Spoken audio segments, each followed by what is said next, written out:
Então, bom dia a todos, quem nos acompanha online também, quem está aqui presencialmente na célula. Hoje a gente vai começar uma nova série de estudos com base nesse livro aqui, Ciência e Religião, Fundamentos para o Diálogo. Hoje é o primeiro estudo, a gente vai abordar o primeiro e o segundo capítulo desse livro, um livro fundamental, basilar, né, da relação entre ciência e religião.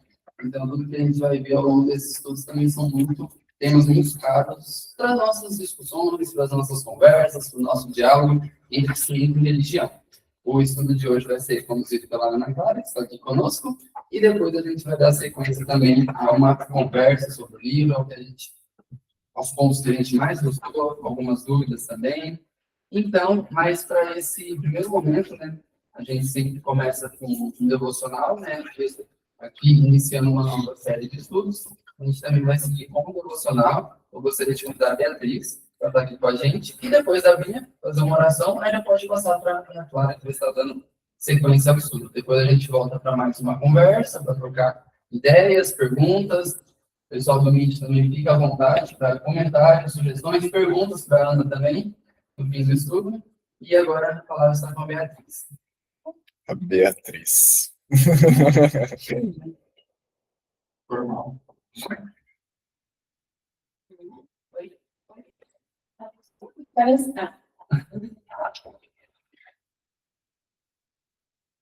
Gente, bom dia. Bom dia, então, não tinha da noite, então ainda. Que bom que a gente está aqui junto, começando um ciclo novo. Estou bastante animada. Esse livro do Alistair McGrath, eu e o Matheus estudamos mais ou menos na mesma época, né, amigo? Tinha, hoje em dia talvez não esteja disponível, mas tinha um curso da ABCD sobre esse livro, que era como uma leitura comum, teve aí uma discussão, mas acho que esse é um tema que representa muito bem o grupo, né? De forma geral, o grupo da ABC2, que é a gente se debruçar sobre a própria relação entre ciência e religião. E acho que, enquanto a gente contempla essas questões, algumas coisas podem chegar ao nosso coração.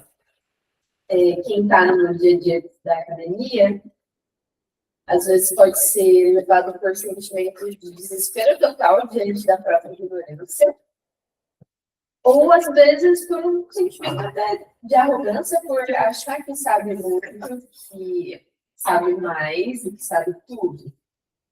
Queria partir desse pensamento e que a gente lesse junto um trecho que está em Mateus, capítulo 11, a gente vai ler 5 versículos. 6, na verdade. Do 25 ao 30. Quem quiser acompanhar em Bíblia Física, tem algumas Bíblias naquela prateleira atrás da porta. Então, Mateus capítulo 11, versículo 25, a gente está no contexto em que Jesus estava ensinando e muitos não entendiam os ensinamentos dele. No verso 25, Jesus, o texto diz, né? Naquela ocasião, Jesus orou da seguinte maneira: Pai, Senhor dos céus e da terra, eu te agradeço porque escondeste essas coisas dos que se consideram sábios e instruídos, e as revelaste aos que são como crianças. Sim, Pai, foi do teu agrado fazê-lo assim. Meu Pai me confiou todas as coisas. Ninguém conhece verdadeiramente o Filho, a não ser o Pai.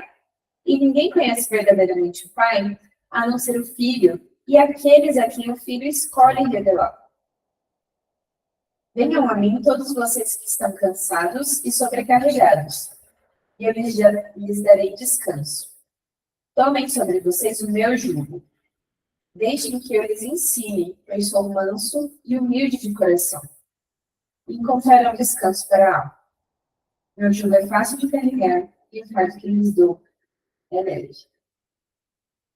Eu não consigo pensar em nenhuma outra pessoa que pudesse ter tanto conhecimento quanto Jesus. É um conhecimento que vai além do conhecimento que a gente pode pensar, conhecimento acadêmico, científico.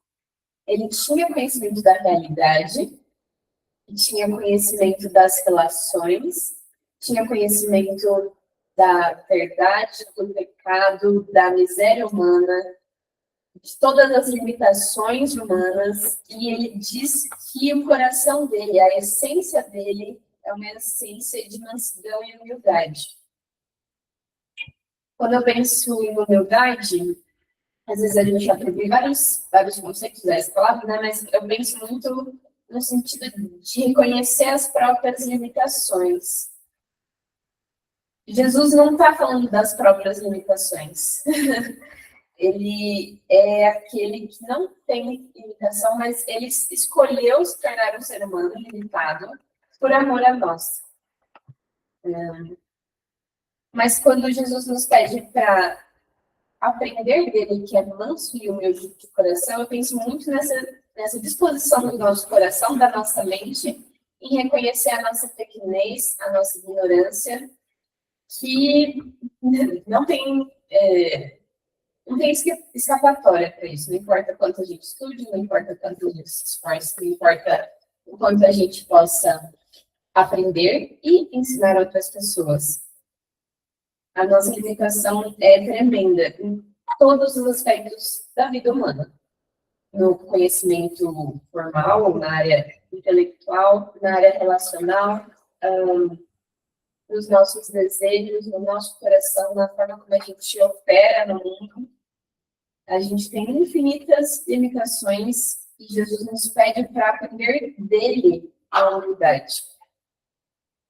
Quando ele nos convida para abandonar, né, aquilo que nos traz peso, né?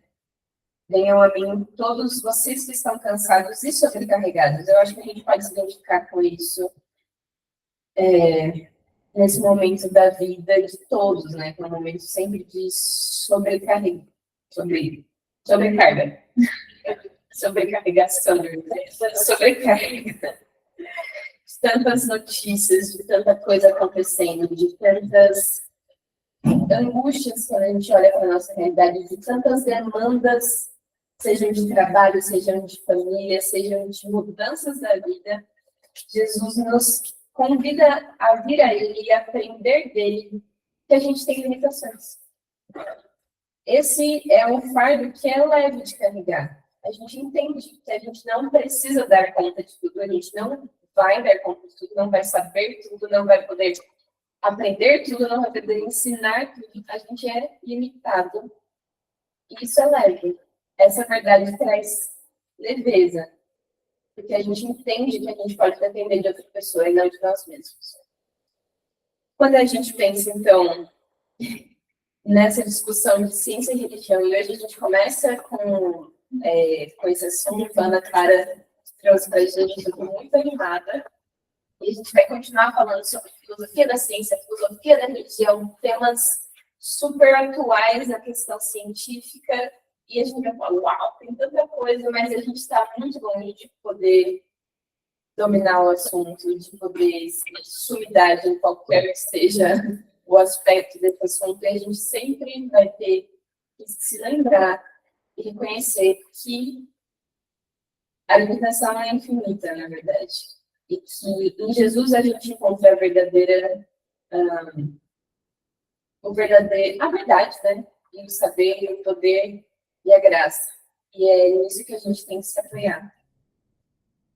Queria que a gente, com esse pensamento, né, se inclinasse para orar, para buscar essa inclinação de coração, de mente, para agradecer também pela vida da Ana Clara, que se dedicou, se preparou para estar aqui com a gente. E pelas nossas vidas, né? Chegando aqui, cuidado, segurança, estamos aqui numa manhã de sábado, né? Alegria. Graças a Deus. Graças a Deus. A gente tem um tempo legal aqui, tá bom? Vamos orar então. Senhor Deus, eu te agradeço por esse dia.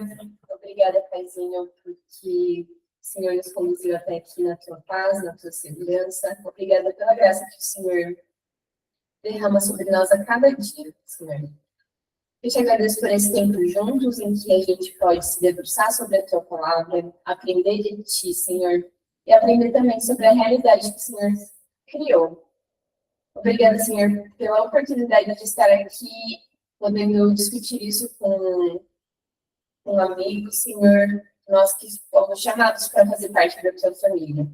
Eu te peço, Pai, que a gente possa entender e aprender esse chamado que o Senhor nos fez, esse convite que o Senhor nos fez para descansar em Ti, para aprender de Ti e do teu coração, que é nosso humilde, Pai.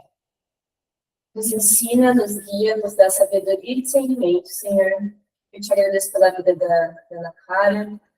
Obrigada, Pai, porque ela dedicou tempo, dedicou sua energia, seus neurônios, cada partezinha do corpo dela, para se preparar e para estar aqui com a gente hoje. Te peço também muita sabedoria para ela, para nós, para a gente entender, para a gente conseguir se formar com essa conversa e levar isso adiante, para que não morra em nós, mas que a gente possa ser abençoado e abençoar as pessoas à nossa volta.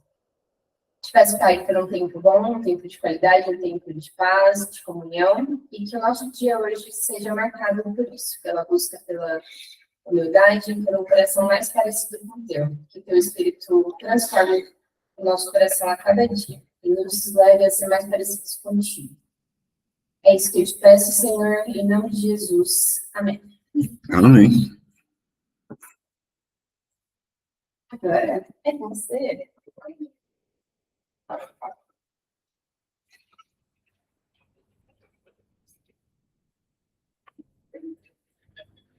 Olá. Obrigada por nos estar ali, amor.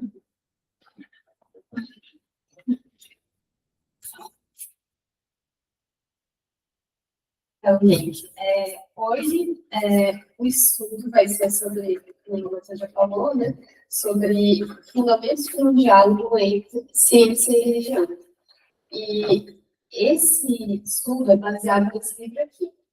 Ciência e Religião, Fundamentos para um Diálogo, do Alisson Frazão. Certo? Eu vou falar sobre os capítulos 1 e 2, que ele consiste em modelos de diálogo para ciência e religião, e depois um pouquinho sobre a história desse diálogo, como que esse diálogo aconteceu na história. Então, beleza. Então, o autor divide as formas de interação entre fé e ciência em 4 estilos. O primeiro seria o estilo do conflito. Esse estilo do conflito consiste em que ciência e a religião têm narrativas diferentes e conflitantes sobre a realidade. Só uma delas pode dar certo. Então, ou a ciência dá certo, ou a religião dá certo. As duas, isso não pode acontecer. Outra forma de interação de ciência seria independência. Então, a ciência e a religião falam sobre realidades diferentes. Por isso que elas possuem narrativas diferentes. Certo? Então, a religião fornece narrativas para explicar o mundo espiritual e a ciência para explicar o mundo natural. Então, é mais ou menos isso. Então, são duas realidades diferentes, por isso a diferença de narrativas. A próxima opção seria o diálogo. Então, uma forma de interação de diálogo, nem a ciência e nem a religião possuem sozinhas a narrativa completa da realidade. O autor cita uma frase de João Paulo II que eu achei muito interessante, que a ciência pode purificar a religião de superstição e a religião pode purificar a ciência de falsos absolutos, da sua própria arrogância, né? Então, no diálogo, a gente tem quase que um processo de aperfeiçoamento e santificação mútua. Então, a ciência purifica a religião de você ter uma superstição muito grande e de você simplificar a realidade, né? Então, a realidade ela é muito mais complexa do que as nossas cabecinhas conseguem imaginar. E a religião purifica a ciência da sua própria arrogância, né? Como a Bia já falou, de achar que tem um verdadeiro absoluto, que os cientistas sabem tudo e, dessa forma, eles podem tudo. Eles têm toda a autoridade. E a outra opção seria a integração. que a ciência e a religião possuem a mesma narrativa pela realidade e não existe diferença entre uma autoridade religiosa e uma autoridade científica. Então, nesse caso, eu coloquei aqui algumas frases comuns entre coisas que eu ouço nessas 4 narrativas de interação entre fé e ciência. Na narrativa do conflito, tem um pensador bem famoso chamado Richard Dawkins. O Richard Dawkins fala que escolher a religião é trair o intelecto. E que a religião consiste em transformar crenças não testadas em verdades inabaláveis através do poder das instituições e da passagem do tempo.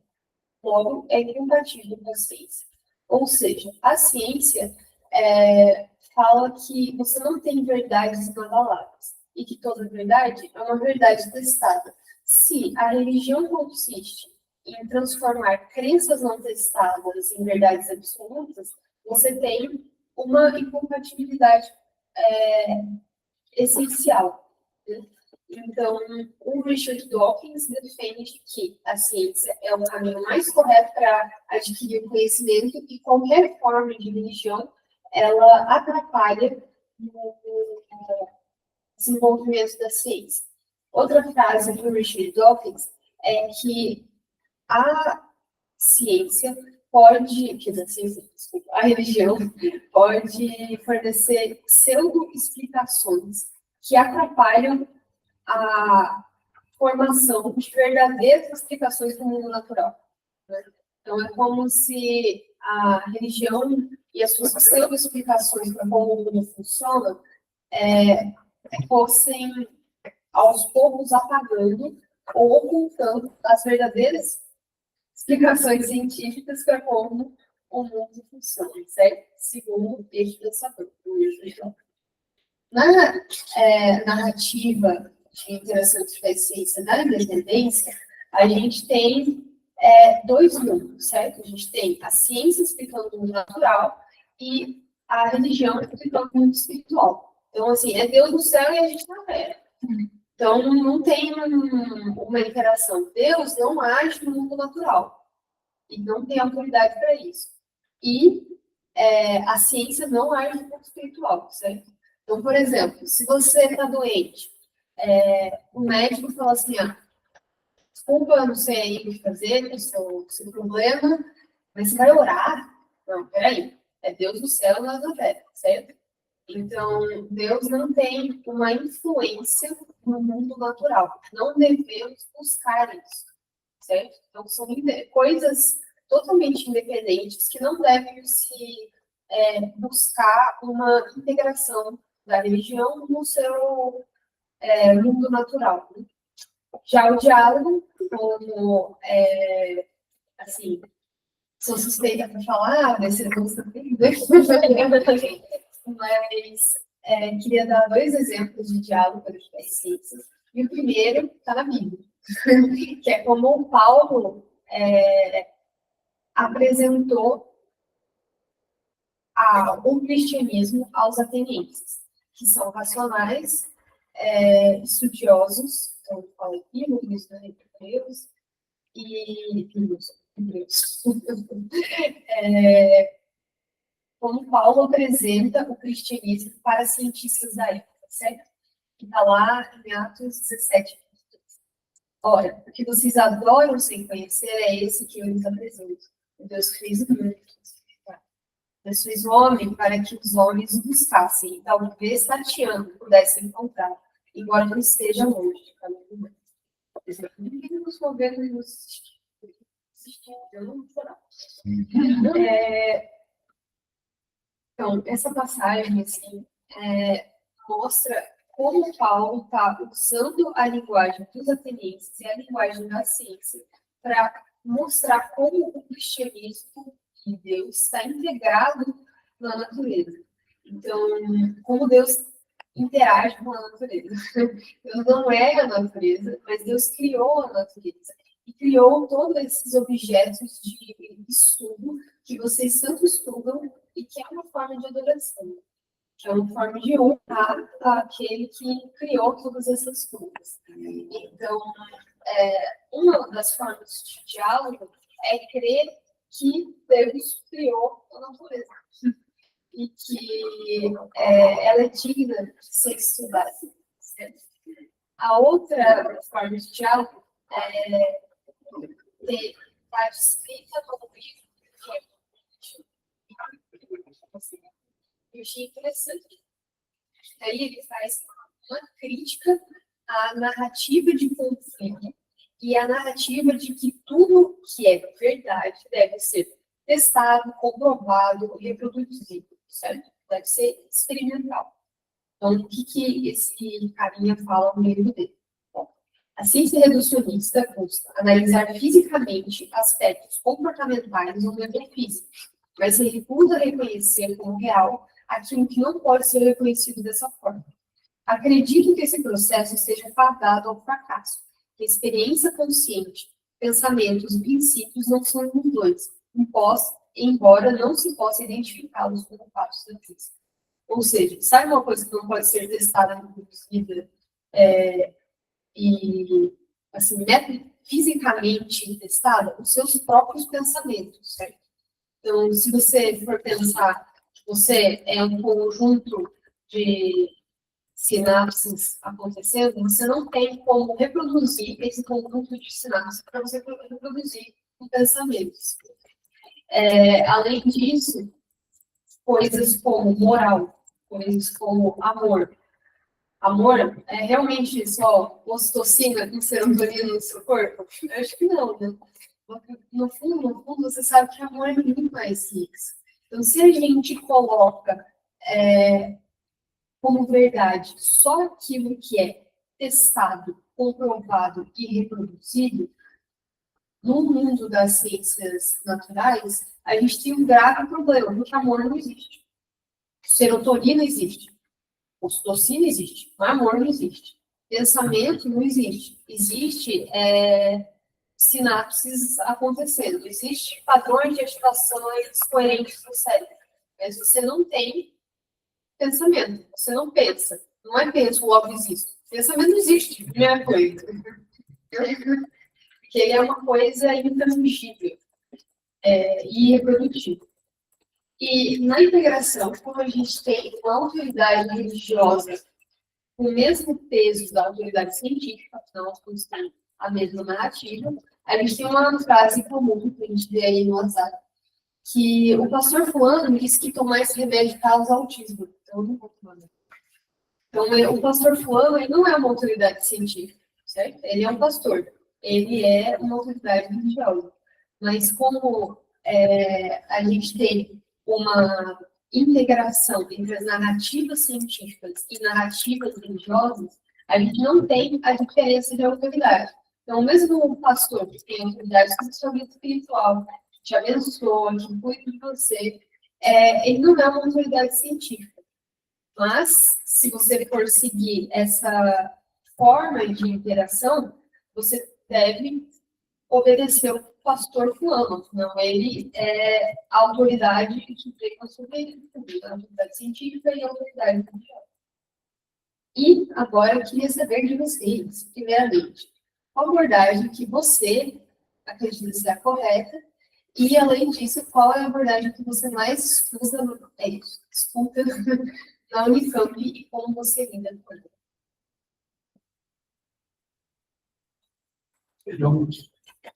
Eu acho que eu só farei a primeira observação sobre a pergunta. Acho que a segunda pergunta a gente pode mudar para qual abordagem você mais escuta, tipo assim, em algum ambiente em particular onde você está. Porque... Tá, você não estudou na Unicamp. Agora, você estuda na ILO. Você faz outras coisas. Então, qual abordagem você mais escuta no seu ambiente profissional ou científico? Peguei o microfone para facilitar, mas eu queria perguntar quem quer falar primeiro. Eu mesmo? Pode ir. Porque eu vou falar que a abordagem seja mais correta, seja de fato diálogo, e qual eu escuto mais é tanto o conflito quanto a que separa as duas. Uma no canto e outra em outro canto. que é a independência. Aí eu também estudo bastante essa. E o conflito também. Aí quando você vai caminhando um pouquinho mais, você consegue ver outras pessoas falando um pouquinho mais ali da integração, dá para juntar. E no fim, várias pessoas também falando sobre o diálogo. Mas em outros ambientes eu acabo escutando bastante a independência, são duas coisas separadas. Quando eu não escuto, é o conflito, é duas coisas brigando. Sim. Próximo. Bom dia, gente, de novo. Eu gosto muito do modelo do diálogo, porque o diálogo, vou até falar, né, porque acho que o diálogo não é um diálogo acrítico, né? Do tipo, você fala, eu escuto, beleza, daí então agora você vai falar. Agora nem vez de falar, mas tudo bem. Mas um diálogo que é como aquele provérbio, né? Como um ferro com ferro, isso. Então, eu acho que é um diálogo mais provocativo de levar ao crescimento mesmo, ao questionamento saudável de ambas as partes. Eu escuto as três, gente, em contextos diferentes. No trabalho, eu trabalho com o meu colega de trabalho é AT. Ele gosta muito do Richard Dawkins. Sim. Então, você imagina. Biólogo, ele. Ele é biólogo. Assim como o Richard Dawkins. Sim. E ele tem esse posicionamento mais de tipo assim, olha, depender da religião é negar a ciência. Embora ele saiba que eu sou cristã e ele nunca foi desrespeitoso, assim, mas ele tem essa posição, tipo assim, olha, a religião é uma coisa de hipócritas e é como se ter uma religião é buscar respostas fáceis para perguntas difíceis. Verdade. Independência, geralmente eu escuto de pessoas que têm uma religião, cristã ou não, e, de certa forma, evitam um pouco essa questão da relação com a ciência. Do tipo assim, olha, tem uma religião, Deus está aí, mas não tem nada a ver. Vamos seguir, não vamos colocar Deus no caminho das coisas, para não ter que lidar com, talvez, um possível confronto entre as duas partes, ou em relação às implicações de algo científico, por exemplo, ou as implicações do texto bíblico para a ciência. E a integração eu escuto muito na igreja. Muito na igreja. Olha, mas olha que fica falando de 7 dias, e olha, a ordem da criação bate com o que foi encontrado pela ciência, sei lá, planta surgiu primeiro, ou eu não lembro agora, na verdade, da ordem, água, teve primeiro vida na água, olha aí, a ciência confirmando o gênero, esse tipo de coisa. Então, eu escuto bastante.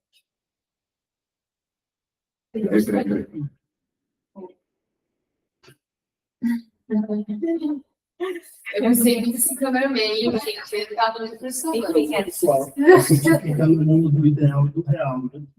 O ideal seria o diálogo e a integração, mas, para mim, o real fica na independência.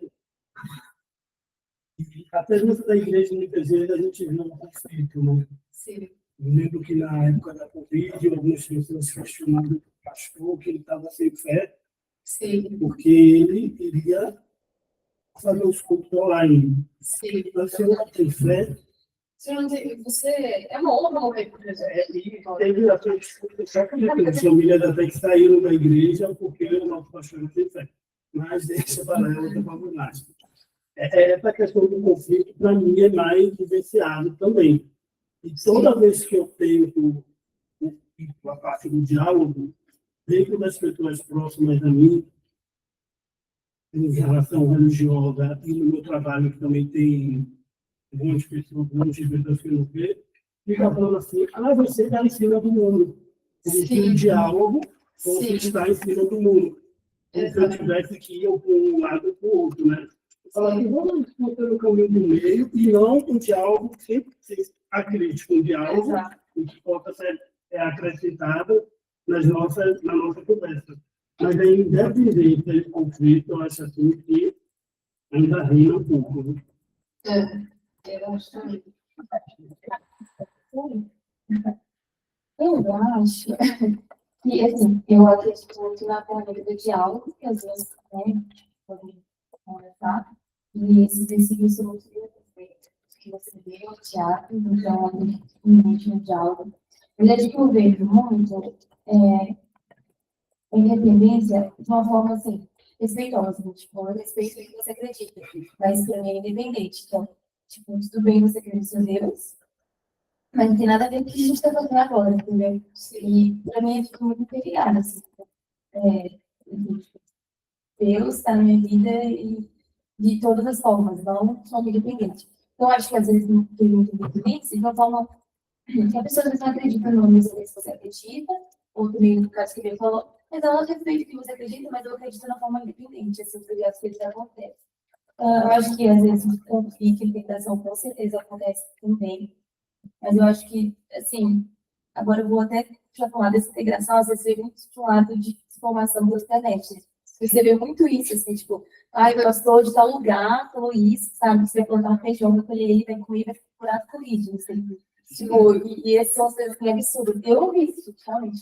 Eu acho que também vem de um lado bem da juventude da internet, essa disseminação de coisas, assim, de junção do papel teológico com o papel científico e da mesma autoridade que não teria nessa. Se estou ponderando isso, é porque o meu TCC é sobre população, daí, tipo, eu estou vendo aquelas coisas. Mas essa é a minha opinião. Alguém fala? Como eu não convivi mais, convivi acadêmico, então eu vejo que são pessoas, crentes, cristãos, né? E são mais deístas do que teístas. Sim, exato. Deus deu corda no mundo e largou aqui. Sim. Então, fazem essa distinção.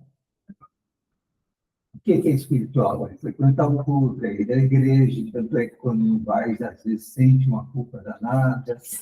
Né? Então, separam bastante, né, o que é, vamos dizer assim, da semana e o que é do fim de semana. Sim. Então, dentro do meu ambiente, eu vejo mais isso aí. É isso mesmo. Eu acho interessante isso, porque dá uma sensação, para mim, às vezes, a independência tem dois níveis, né? Um nível de organizacional, então, por exemplo, estruturas religiosas, como igrejas, etc., são diferentes, independentes de estruturas científicas, certo? Pensando numa independência em termos sociológicos, né? Mas tem essa independência que você falou, que é no seu coração, né? O jeito de você pensar. Se você pensa, ó, trabalho, fim de semana, igreja, é fim de semana, né? E isso, normalmente, nos leva a ser cristãos mornos. O C.S. Lewis fala que se Cristo ressuscitou e ele é Deus, ele tem toda a importância. Então, ele deveria ditar todas as áreas da sua vida, inclusive a ciência. Né? Mas se Cristo não ressuscitou e Deus não existe, ele não tem nenhuma importância. Então, a gente tem um processo de independência que organizacionalmente, né, ter estruturas separadas pode até ser benéfico. Mas na nossa vida como cristãos, eu acho que isso traz mais malefícios do que benefícios. E eu acho que é muito difícil você ver, por exemplo, uma situação médica, ou você até mesmo ler a Bíblia, ver Jesus curando o paralítico, ver Jesus fazendo milagre, Jesus curando uma mulher com fluxo de sangue e falar assim, não, eu não creio nessa parte aí de milagre, não. Então, Jesus não pode agir na minha vida, né? Para fazer um milagre que eu preciso, né? Milagre médico. Então, eu acho interessante. Essa parte do conflito também, ela é muito divulgada. Não só dita como divulgada, né? Então, assim, se for, talvez, pegar na mídia, eu acho que talvez o que nele é o Em relação ao rosto do evangélico, uma linha, a questão do em relação a esse conflito, né? Em alguns, não todos da igreja evangélica do Brasil, hoje a diferença na psicologia, na psiquiatria, está aumentando. Exato. E isso contribui nesse conflito também. Então, a gente sabe que existe excesso em todo lugar, né? Tanto do lado, mas hoje se descrédito na psicologia, na psiquiatria, que não existe isso, que não existe aquilo, que a ciência quer mandar em tudo. Parte desse conflito, né? Sim. Minha esposa estava em uma célula e o irmão falou assim, eu quero agradecer, fazer uma oração de agradecimento, aqui não pode falar. Aí, porque o profeta disse que eu fui curado de infarto. Misericórdia. E aí minha esposa falou assim, mas Você teve infarto? você teve alguma coisa? Você sentiu, não sei o quê, não sei o quê, não sei o quê. Falou, não, mas o profeta disse, eu fui em Portugal, tal. Porque minha esposa e outra colega, tudo cancaram assim, né? Mas você foi no médico, não, que o profeta disse, eu sei. Amém, eu acho. Você não está tendo nada, mas eu acho que nós temos um médico. Ela falou, não, porque a palavra do profeta eu acho que enquanto vacina do pessoal negando tudo aí, né? Exatamente. Então, nesse formato de diálogo, eu acho que a religião consegue deixar a ciência humilde, né? E a ciência consegue deixar a religião prevenir que ela super simplifique a realidade. Então, seja supersticiosa, como você falou lá no... A palavra do Papa cabe bem. Isso, exatamente. Então, se a gente está buscando um diálogo, como seria o diálogo, certo? Como é que seria esse tal de diálogo? Um jeito de você imaginar esse diálogo que acontece entre fé e ciência é falar que ciência e religião oferecem perspectivas diferentes da realidade. No livro, ele fala essa frase assim: necessitamos de uma imagem geral, cumulativa e integral da realidade, com a ciência e a religião oferecendo suas próprias perspectivas, cada uma das quais válidas, mas incompleta. Eu achei essa imagem aqui na internet e eu detesto essa imagem, né? Até como eu falo, mas que é assim, tem um cilindro e a gente tem uma projeção no eixo XY, que é um círculo. E daí a gente tem uma outra projeção no eixo, sei lá, XZ, que é um quadrado. E a verdade, na verdade, é um cilindro tridimensional, sabe? Então, a gente tem uma perspectiva da ciência, que fala que é um círculo, e o quadrado, que quer dizer, a religião é um círculo e a ciência é um quadrado, por exemplo, certo? Mas a ciência é verdadeira, a religião é verdadeira e a verdade é a junção das duas, certo? Então, não sei. Porque algumas coisas... Você nem querer definir a trindade. Exato. Primeiro que você assume que você, crente, cientista, te coloca numa posição arrogante, gigantesca, porque você é o único que vê a verdade. Entendeu? Você é o único, o bichão, que conhece, consegue ver a perspectiva da religião e a perspectiva da ciência. Então, isso dá uma arrogância, eu acho, para o cristão cientista gigantesca. Segunda coisa é que a gente assume que a verdade é a soma de proposições dos dois. Que nenhuma dessas proposições se contradiz, nunca. Certo? E que eu acho que a realidade e que a integração e que o diálogo entre fé e ciência é muito mais complexo do que simplesmente somar Richard Dawkins com Bíblia. Entendeu? Então, a coisa é muito mais difícil, muito mais complexa de se imaginar do que projeções de cilindros. Então, essa é uma forma de se imaginar perspectivas distintas da realidade. Mas, de novo, se você vai assumir que ciência é verdadeira, religião é verdadeira, você que vê os dois é o único que tem a verdade. Né? Perigo. Sério. Uma opção número 2.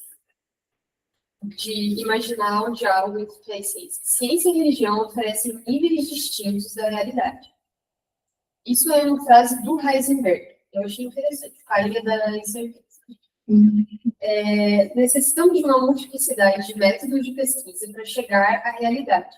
E isso leva a uma pluralidade de perspectivas ou insights sobre a realidade, que, portanto, precisam ser enriquecidas de alguma maneira para dar origem à melhor representação integral possível da natureza. Ou seja, se a gente tem cientistas multidisciplinares trabalhando juntos, cada um vai ter algumas conclusões que são mais relevantes para a sua área. Então, por exemplo, eu trabalho com biólogos e trabalho com cientistas da computação. Os biólogos, eles têm algumas coisas que são importantes para eles. Por exemplo, ver se o tumor está crescendo, ver se o experimento está dando certo. Já o cientista da computação quer saber se esse negócio é rápido, se esse troço funciona, se esse método computacional é reprodutível, certo? Então, eles têm graus de importância diferentes. Mas o diálogo entre os dois significa juntar o que é importante para um e o que é importante para o outro. Então, o livro fala uma frase que é: as ciências naturais estão preocupadas com a compreensão de como as coisas funcionam, enquanto a religião está mais preocupada com o que elas significam. Certo? Então, se a gente pensar em níveis distintos de realidade, multidisciplinares, a gente está com a ciência preocupada com o que elas funcionam e a religião com o que elas significam. Mas e a psicanálise? A psicanálise está preocupada com o significado das coisas, né? Se a gente for entrar com, sei lá, psicanálise junguiana, alguma coisa assim, que está preocupado com o significado das coisas, para você, certo? Na sua cabeça maluca. Mas a religião, ela está preocupada com o significado das coisas para Deus, que é aquele que tudo sabe, certo? Então, se Deus é onisciente e conhece toda a verdade, a religião está preocupada com o que as coisas significam para Deus, que conhece todas as coisas, e não para o seu cabeça. Então, é isso. Opção número 2, quer dizer, 3. Ciência e religião oferecem mapas distintos da realidade. Mapas diferentes fornecem informações diferentes sobre a mesma realidade. Então, aqui a gente tem um mapa do Brasil e um mapa de relevo do Brasil, que tem as montanhas, que tem um pouquinho de vegetação, tem planícies, etc. Então, aqui a gente consegue ver montanhas altas e montanhas baixinhas. Mas, do outro lado, a gente tem um mapa dos estados do Brasil, um mapa político de estados do Brasil, né? Então, nesse mapa, a gente tem informações diferentes do que a gente tem no mapa topológico. Então, se a gente for pensar na ciência, como, por exemplo, um mapa topológico e a religião como um mapa político, você fala, as duas coisas não são iguais. Ok, não são iguais, mas são mapas diferentes para você navegar na mesma realidade. Então, se eu quiser ter uma visão completa do Brasil, eu vou precisar das duas coisas. Tanto um mapa topológico, quanto um mapa geográfico político, certo? Então, para você navegar na realidade que você encontra, você não precisa só da ciência e nem só da religião. Você precisa dos dois mapas para te guiar. Certo? Então, gosto dessa verdade. Opção número 4, que o autor fala, e o Calvino também reforça essa ideia, que Deus escolheu se revelar por meio de 2 livros, o livro da natureza e a Bíblia, certo? Então, a Bíblia revela Deus de uma forma, mas a natureza revela Deus de outra forma, certo? É importante ressaltar que esses livros são diferentes e devem ser estudados separadamente, mas um não liga o outro. Então, a Bíblia não é a natureza, e a natureza não é a Bíblia, certo? São 2 livros que devem ser estudados separadamente, mas um ilumina o outro. Aqui, eu coloquei alguns exemplos de como eu creio que essa iluminação de o livro da natureza iluminar o livro da Bíblia, pode acontecer, e o livro da Bíblia iluminar o livro da natureza, pode acontecer. Então, por exemplo, o livro da natureza e da ciência iluminando a Bíblia, por exemplo. Dá para ler, gente? Tá? Então, a luz da evolução humana, da evolução humana e da proximidade do homem com os animais, o quão humilde e amoroso é um Deus que se fez homem. Então, você se faria formiga para salvar as formigas? Provavelmente não. Você se faria vaquinha para salvar as vaquinhas? Provavelmente não. Mas Deus fez homem para brincar aqui mais. Então, isso nos dá uma perspectiva muito maior do quão amoroso, do quão humilde é o universo que se fez carne. Isso eu achei uma ideia interessante de como a evolução pode combinar a Bíblia, pode revelar Deus também. Então, outra opção, agora da Bíblia iluminando a ciência. Certo? À luz da Bíblia, quais devem ser os limites éticos que devem ser impostos à ciência? Por exemplo, considerando que toda pessoa é imagem e semelhança de Deus, clonagem humana deve ser buscada ou pescada. Você deve criar múltiplas imagens de Deus desse jeito, é você quem vai criar, não é Deus. Né? E, além disso, à luz da Bíblia, será que um dia a ciência avançará ao ponto de eliminar a morte? E é isso que a gente deve buscar com a nossa ciência. Então, a Bíblia pode iluminar a ciência também, colocando limites éticos e colocando pontos para onde a ciência deve pesquisar, deve seguir. Então, isso é um exemplo. Certo? Mas, hoje, como a gente comentou, a ciência e a religião parecem muito viver em conflito. Mas será que isso existe? Gente, alguém quer falar sobre essa última parte? Coisa? Será que foi sempre assim? Não! Olha a carinha dele, que desespero. Então, segundo o autor, e Thomas Dixon, o conflito entre fé e ciência, quer dizer, o conflito entre ciência e religião foi um mito interesseiro criado pelos racionalistas do iluminismo em 1700 e hoje defendido por ateus científicos que competem por autoridade na cultura popular ocidental. Forte, um shade. Certo? Além disso, o Alistair McGrath, ele fala que a crença comum de que a relação entre religião e ciência foram apenas marcadas por hostilidade não é apenas historicamente imprecisa, como uma caricatura grotesca. Antes, isso aqui é uma frase que eu escuto no ambiente científico, certo? No sentido de que a religião e a ciência são essencialmente opostas e elas estiveram sempre em conflito. Por exemplo, antes o homem utilizava da religião para explicar fenômenos naturais. Hoje nós usamos a ciência. A gente não precisa mais da religião, entendeu? É isso. Então, a gente só busca Deus para saber por que chove. Porque a planta cresce. Mas, da onde que surgiu essa ideia de que ciência e religião são polos opostos, sempre foram opostos? Na verdade, essa narrativa de conflito surgiu por uma guerra por poder. Certo? O autor afirma que havia uma crescente concorrência entre dois grupos na sociedade inglesa no século XIX, o clero e os cientistas. Um grupo intelectual emergente procurava remover o grupo que até então ocupava o lugar de honra. Certo? E esse conflito do século XIX entre o clero e os cientistas que buscavam remover o pessoal do clero que estava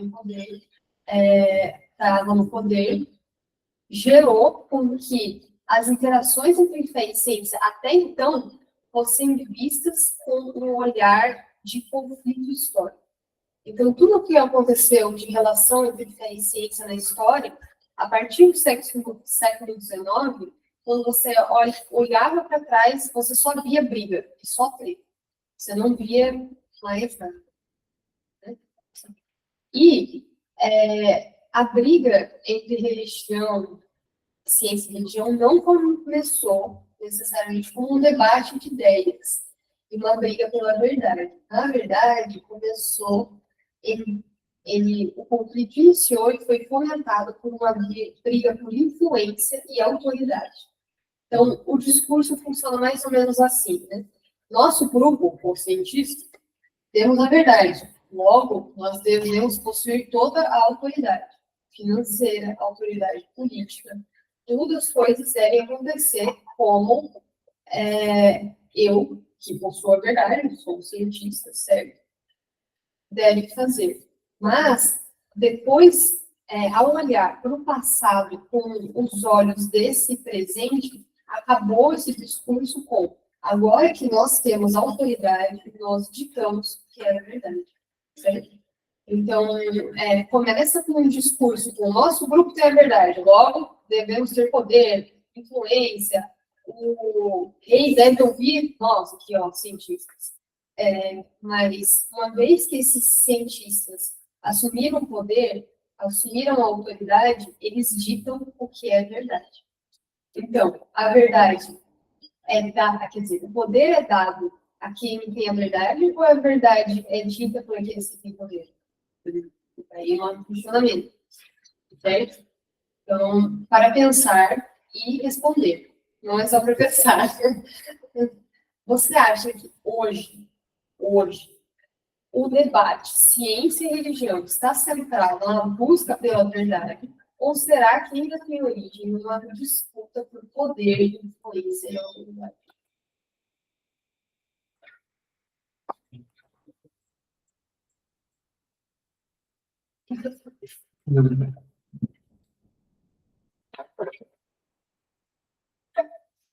Uma coisa que eu pensei, pode ser que a gente pensar e resolver, porque às vezes esse debate de ciência e religião está centrado numa busca pela autoridade, mas também de influência no sentido de o que é mais confortável para mim, sabe? Se é mais confortável para mim mesmo, tipo, uma pessoa X lá, que ela sempre acredita nisso, naquilo, e ela está muito no ambiente tal. O que é mais confortável para mim pensar e que vai trazer tanto conflito para mim, é isso, sabe? Então, talvez pela busca na verdade, mas talvez um conforto meio que egoísta, assim, de tipo, quero ver o que é melhor para mim. E aí é uma coisa que não está aberta ao diálogo. Por exemplo, eu estou só acumulando o que eu só pensei e aí estou acumulando a resposta. Mas, não sei, eu acho que também depende muito da pessoa também, do ambiente que ela vive. Eu acho que o ambiente muda muito, né? Essa busca pela ciência e religião, por exemplo, acho que uma pessoa que é líder de um grupo, por exemplo, científico, né? Eu acho que daí ela tem também esse papel de influência com outras pessoas. Então, talvez esse debate vá mais para isso. Não estou generalizando, mas pode ser assim.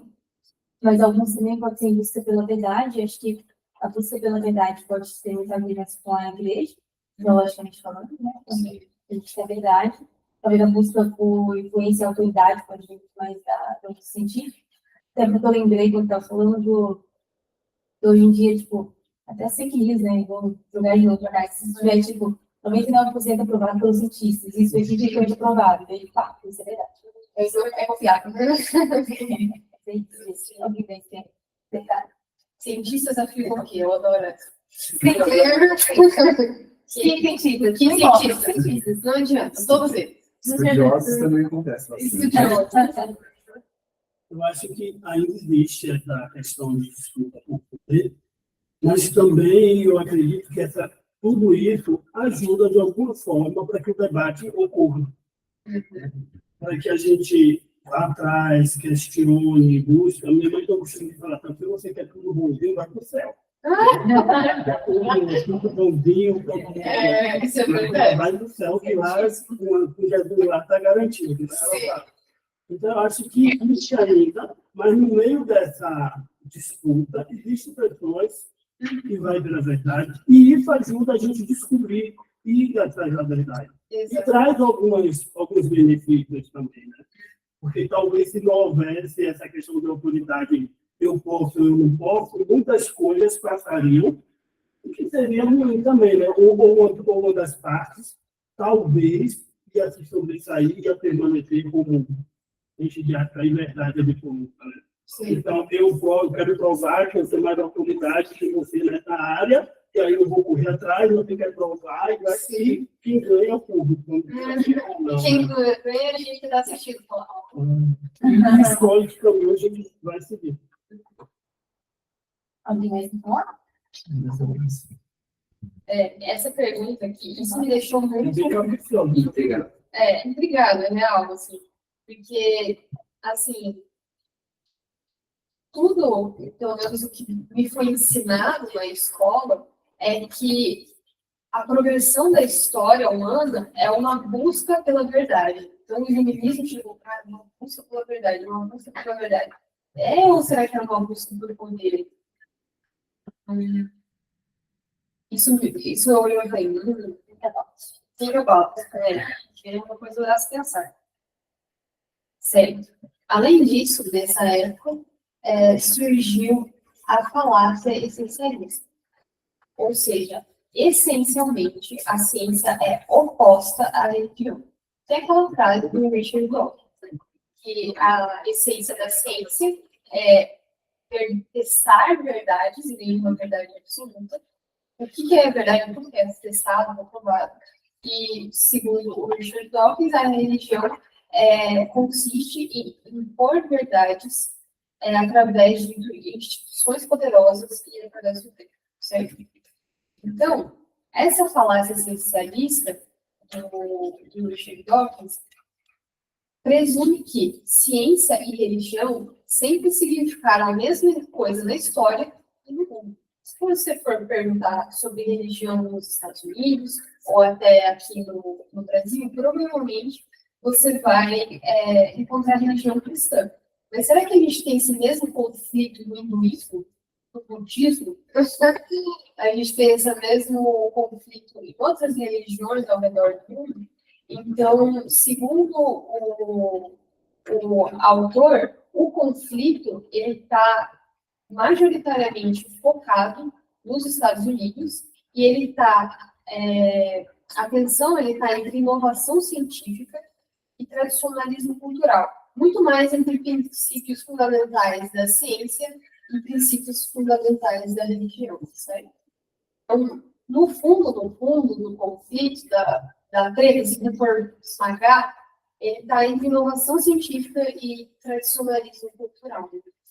E, além disso, o Tim Keller, no livro na Era do Ceticismo, ele fala uma coisa bem interessante, que... Esse é a frase. Sim. Ele fala que, por exemplo, entre 1940 e 1970, foi perguntado aos cientistas quantos deles acreditavam em Deus. E foram 40% das pessoas que responderam a pergunta que acreditavam em Deus. Então, 40% dos cientistas acreditam em Deus. Nossa, interessante. Beleza. Daí, entre 1970 e 1990, foi feita outra pesquisa. E adivinha só, a esquina não mudou. Então, não é a partir de, por exemplo, o avanço da ciência vai saindo cada vez mais crentes, certo? Tipo assim, as pessoas vão substituindo a religião delas pela ciência. Então, conforme o tempo avança, a ciência avança, o pessoal vai sendo menos crente, certo? Só que o que ele percebeu é que, na pesquisa de 1970, 30% da Academia de Ciência americana era formada por pessoas que acreditavam em Deus. Já em 1990, 7% das pessoas dentro da Academia de Ciência Americana acreditavam em Deus. Então, na verdade, a gente tem uma diminuição de representatividade crente em ambientes acadêmicos, entendeu? A gente não tem uma diminuição de crentes em ambientes acadêmicos. E isso é muito interessante, porque, por exemplo, no meu laboratório, o discurso dominante é o discurso do ateísmo. A gente encontra muito crente escondido, assim, ó, você é crente, é tu, sabe, assim, tipo, meu Deus, mais um, sabe? Então eles estão por aí. Eles estão entre nós, na verdade, eles não sumiram. Só a gente secreta. Eles são secretos, eu encontro eles por aí, eu falo, gente, olha só que curioso. Júlia, a questão desse Luiz anterior que a gente estava estudando isso daqui, será que também vocês devem ter todas essas visões, Terra Nova, Abidine, também não tem a ver com esse parágrafo aí que você está falando, né, que é a verdadeira questão está mais dentro da inovação científica e tradicionalismo cultural. Será que também não tem esse debate? Então, a gente esse livro estava ali, entendeu? Sim. Tentando dialogar, né? Isso. Criar um diálogo, mas nesse diálogo vem visões diferentes e tem um bate-boca cores. Também será que isso também não seria também uma luta por questão de poder, de autoridade também, para qual dessa ideia que está mais de Deus, mais de Deus. Porque na física também, então, eu acho que até entre nós, né, Exato. Até entre nós estamos conversando, aí eu tenho briga. então, não é só uma questão de religião e ciência, é uma questão também de autoridade e qual foi a palavra? Isso aí mesmo. Foi isso. É isso mesmo, eu concordo. Que tem muita briga por autoridade e influência, até entre pessoas que estão no diálogo. Então, no fundo, a gente precisa de Jesus. É sobre. É sobre isso. Palavra com tom. E vejo isso principalmente relacionado ao orgulho. Sim, Ou seja, é muito verdade. Eu quero ser a verdade. Sim, Né? Quero ocupar esse lugar que é Jesus. isso é verdade. Então, tanto um lado quanto o outro, essa questão do orgulho, tantas vezes você nota, tanto dentro da ciência como da religião, pessoas que visivelmente já não estão crendo naquilo, mas continuam batendo naquela tecla, porque eles não podem ser desmerecidos. Exatamente. Isso é muito orgulho, né? Exato. E aí vem, né, a palavra da Ana Bia, né, isso, né, que a humildade é que pode governar isso. Não tem outro jeito. Às vezes o Deus é possível. Quando os pais unidos. É muito necessário. Certo. Então, se a gente tem uma falácia que ciência e religião parecem sempre viver em conflito, como que a gente pode ver alguns conflitos famosos históricos?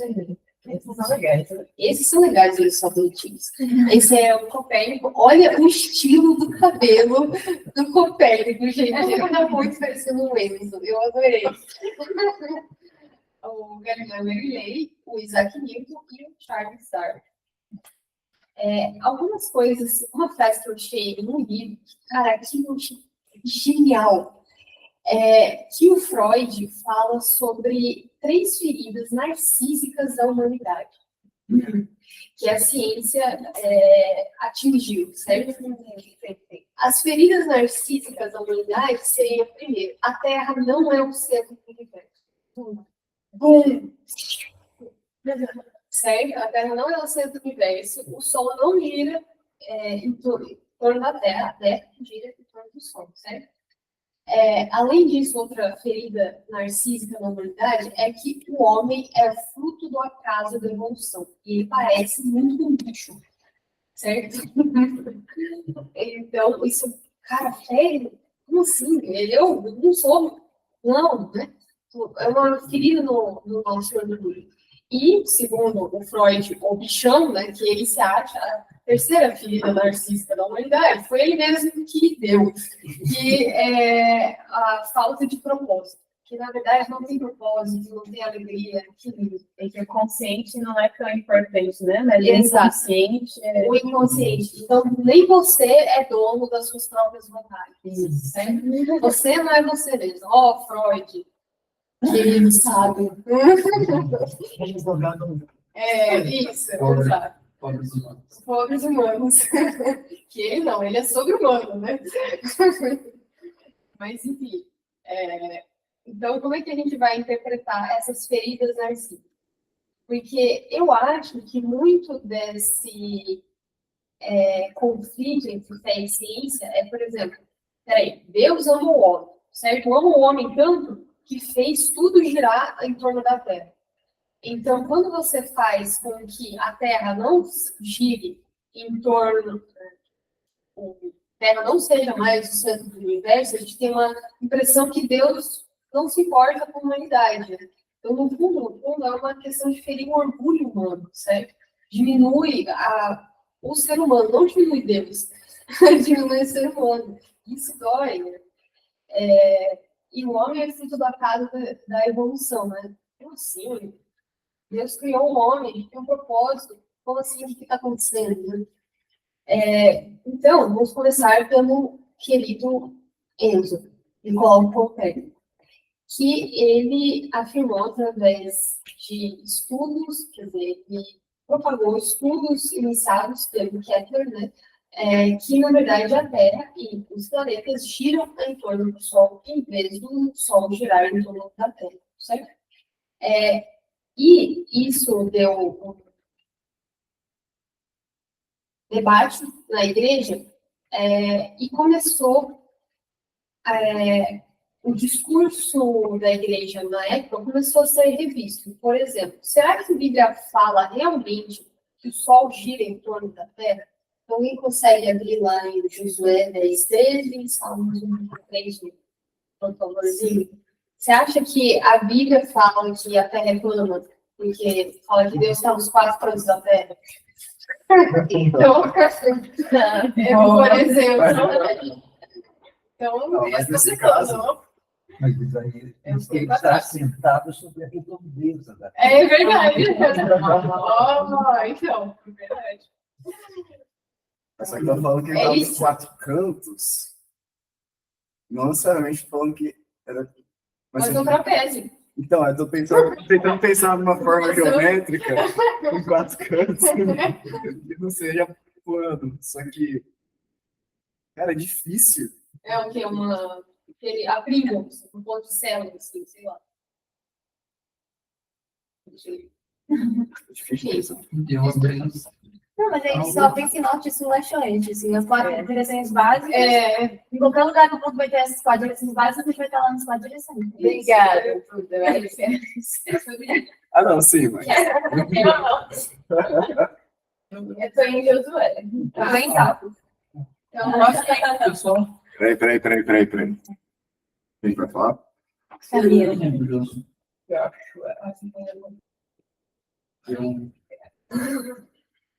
Posso ver? Josué 10, versículo 3. E o sol se deteve e a lua parou, até que o povo se vingou de seus inimigos. Isso não está escrito no livro de Jaché? O sol, pois, se deteve no meio do céu e não se apressou a pôr-se quase o dia inteiro. Então, se o sol parou, é o sol que está girando, entendeu? Ou não. Será que isso realmente que Deus quis dizer? Que fala assim, não, a Bíblia afirma que o sol gira em torno da Terra. o sol para a terra, para. Então. Reina o Senhor. Ele se revestiu de majestade, o Senhor se revestiu de poder e se cingiu. E o mundo que não passou. Salmo 3. Então, Deve ter isso... sido que Deus deu uma congelada, assim, É, em tudo. No Telegram, que a terra não pode ser abalada. A terra está firme e não pode ser abalada. exato. Como que ela pode girar, gente? Ela não pode ser abalada. Tá firme, tá paradinha lá. Então, nessa mesma época do Copérnico, pois, o Calvino começou a falar de interpretações bíblicas protestantes, em que algumas seções da Bíblia sejam interpretadas de outra forma. Por exemplo, Deus falou na linguagem que os homens daquela época conseguissem entender, certo? Então, a gente não deve interpretar essas passagens como uma afirmação direta que o Sol gira da Terra. Certo? A gente deve interpretar como Deus ensinando princípios a um povo que conhecia essa linguagem. Beleza? Certo. Galileu Galilei. A grande briga. Galileu Galilei foi queimado na fogueira, gente. Preso, morto pela Igreja Católica. Mais ou menos. Então, Galileu e as suas teorias heliocêntricas foram inicialmente bem recebidas nos círculos eclesiásticos.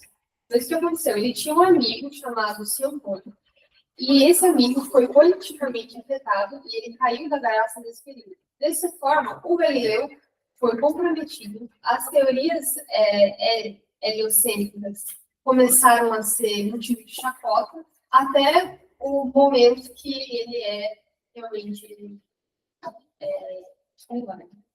Diga-me. Posso contar um caso, assim, uma perspectiva sobre esse caso, né? Por favor. Eu acho essa história muito emblemática mesmo, mas no livro do Ronald Numbers, né? Que chama Galileu na prisão, Havana e outros mitos, né? Sobre ciência e religião. Nessa história do Galileu Galilei, ele fala assim que talvez não, né? Mas que uma descrição melhor do que falar que esse é um caso sobre o conflito entre fé e ciência. Na verdade, foi um conflito entre ciência e ciência, porque ele estava querendo colocar a teoria heliocêntrica enquanto outros membros da Igreja Católica, né, do clero, mas que também também estudavam o mundo natural e faziam ciência, partiam da teoria geocêntrica. Então, estava de um lado Galileu Galilei com a ideia de Copérnico e falando do heliocentrismo, e daí os caras, não, cara, é geocêntrico, e daí eles estavam nessa guerra, e daí tem essa questão toda política, e ele foi um preso político lá, passar nas regalias, né? Foi uma masmorra. Palácio de Onda, no quarto de Onda. Ele estava Assim, eu, pelo menos, quando pensava Galileu Galilei versus Igreja Católica, eu pensava em queimar a fogueira, queima as bruxas, queima os cientistas, assim, sabe? Mas,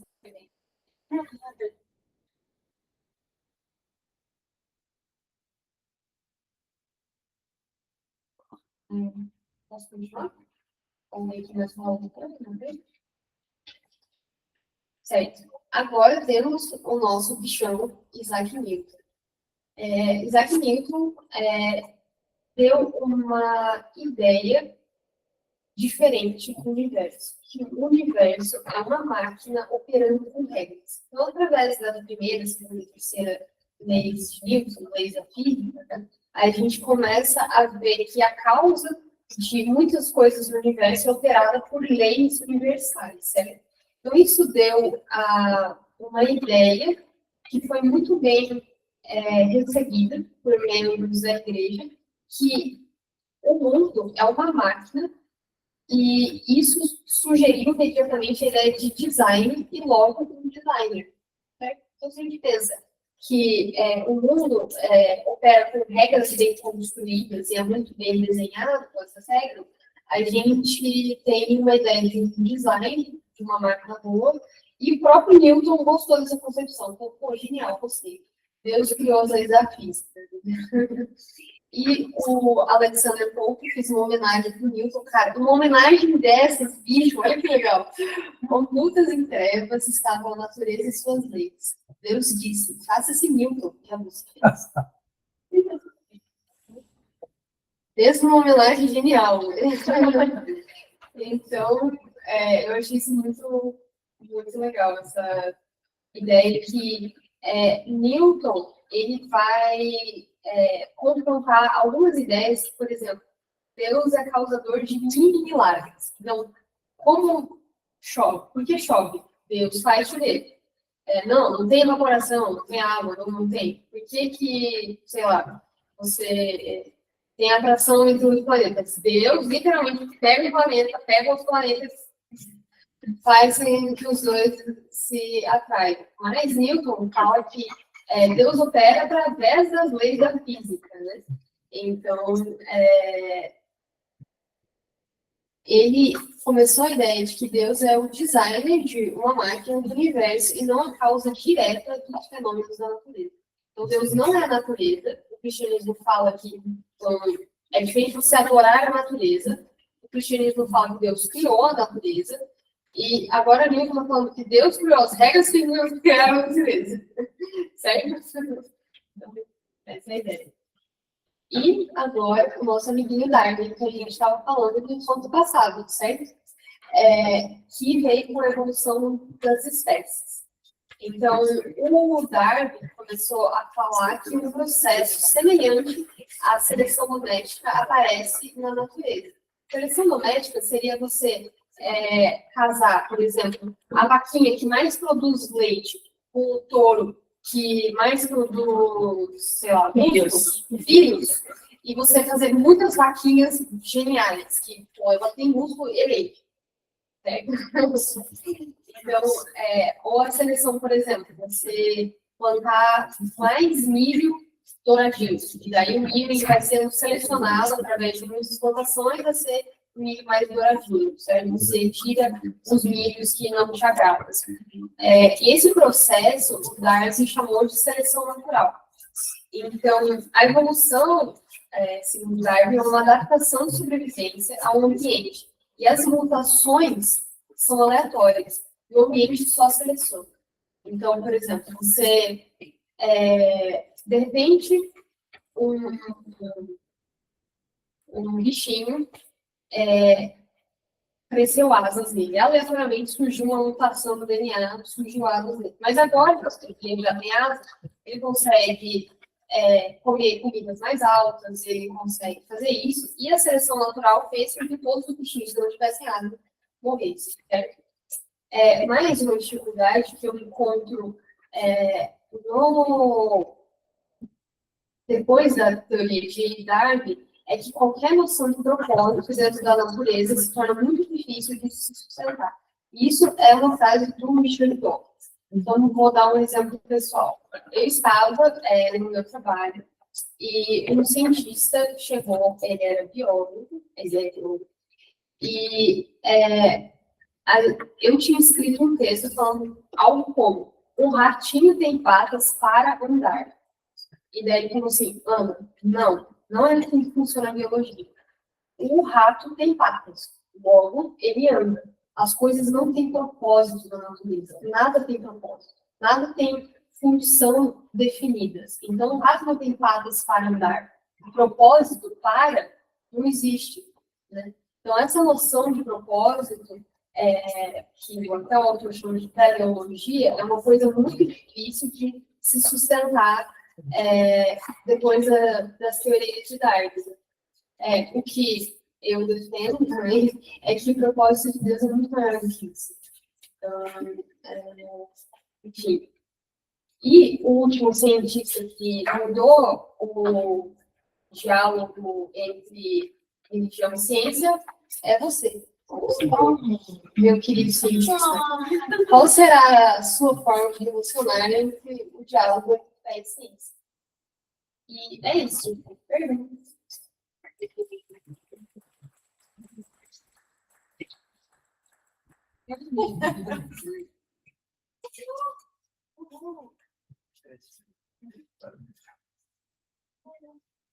Gente, agora é o momento que a gente faz alguns comentários, Isso. sugestões e perguntinhas para a Ana. Quem gostaria de começar com algum comentário? Achar o que você fala, o que você achou do estudo também, e as suas percepções, algum comentário, ou perguntas mesmo, aí mais direcionadas, mais específicas para a Ana. Esses 2 primeiros capítulos desse livro que a gente acabou de ver. Muito bom, Ana. Obrigado. Mas eu queria abrir também para vocês. Duda. E aí vai passando comigo, pessoal. Eu acho que a gente foi discutindo bastante durante a apresentação, mas isso bem legal.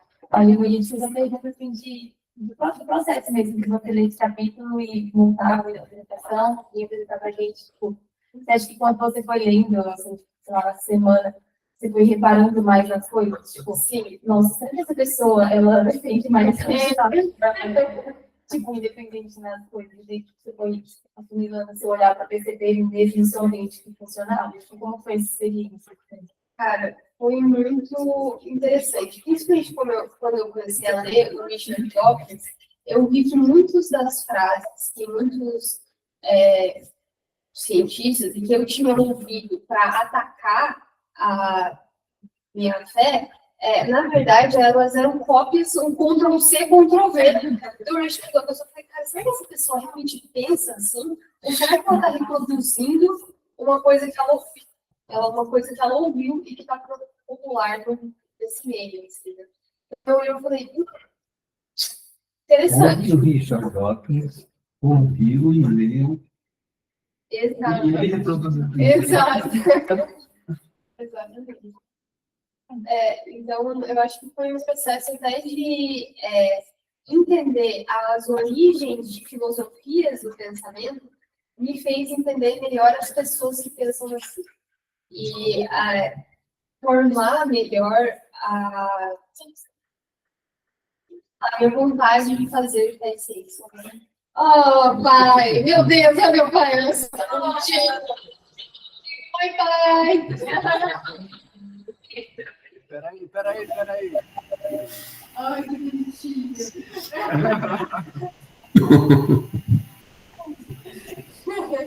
Parabéns, filha. Obrigada, pai!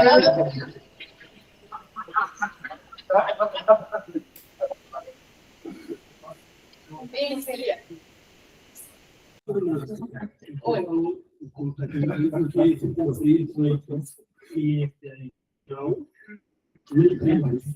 Sim.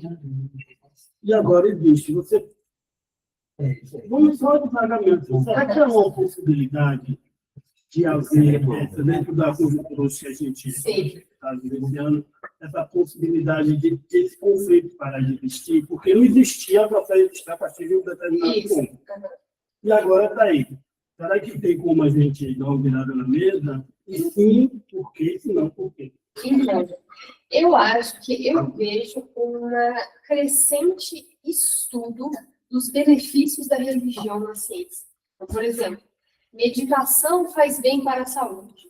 Meditação reduz a ansiedade. Orar reduz o nível de depressão. Exato. Né?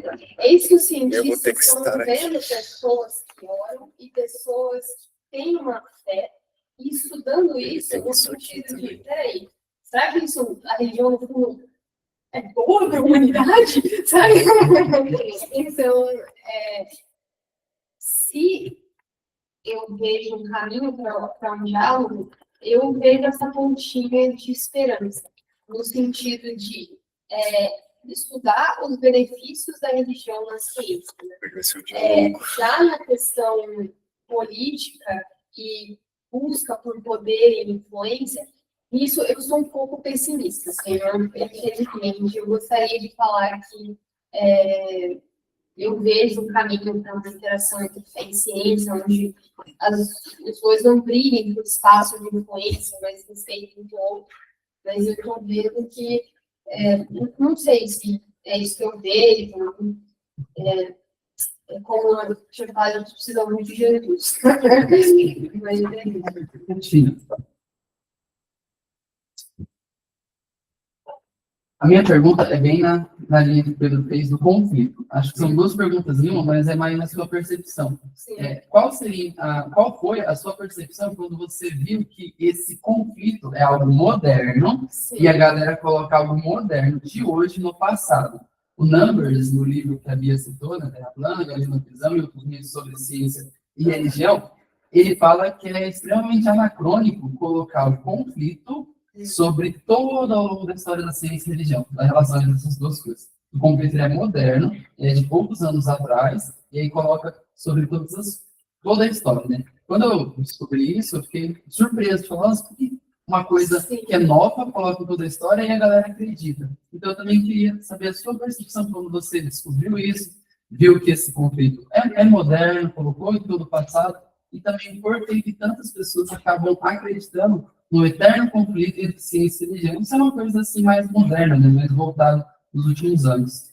Sim. Então, eu acho que, no fundo, eu estava muito presa a narrativas dos outros, em vez de tentar estudar por mim mesma, certo?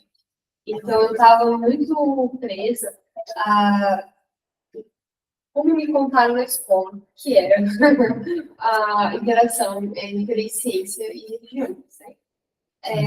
E eu acho que esse anacronismo, hoje, ele acontece não só no conflito de ciência e religião, como várias coisas, né? Como entre vários eventos históricos. E me fez pensar na importância de estudar a história como ela é, né? Através de fontes originais, através de situações originais. Então, a solução para o conflito entre ciência e religião, eu acho que não é menos estudo. É mais estudo, talvez. Então, talvez antes eu tinha uma sensação de que conflito de ciência e religião me incomoda, sabe? Assim, é aquela parte da igreja católica, sabe? Que você não quer nem ver, assim, um negócio fake, que esconder e falar, gente, que coisa horrorosa, quero apagar da minha mente, quero apagar da história, né? E não quero nem ver na minha frente. Mas, vendo, isso me fez desmistificar muitas coisas, né? Então, talvez o segredo para evitar esse desconforto, né, horrível que a igreja fez com os pobres cientistas, é estudar realmente o que ela fez. Obrigado.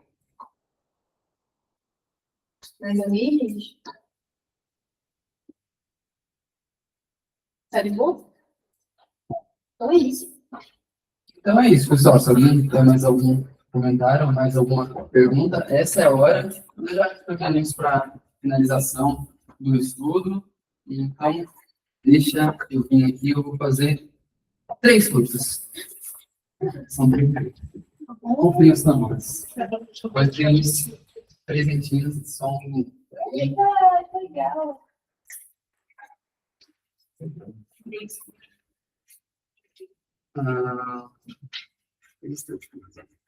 Oi, tanta parte que a gente está. Vai ver quando a galera tem que né? Sim, mas aqui é algo mais diferenciado.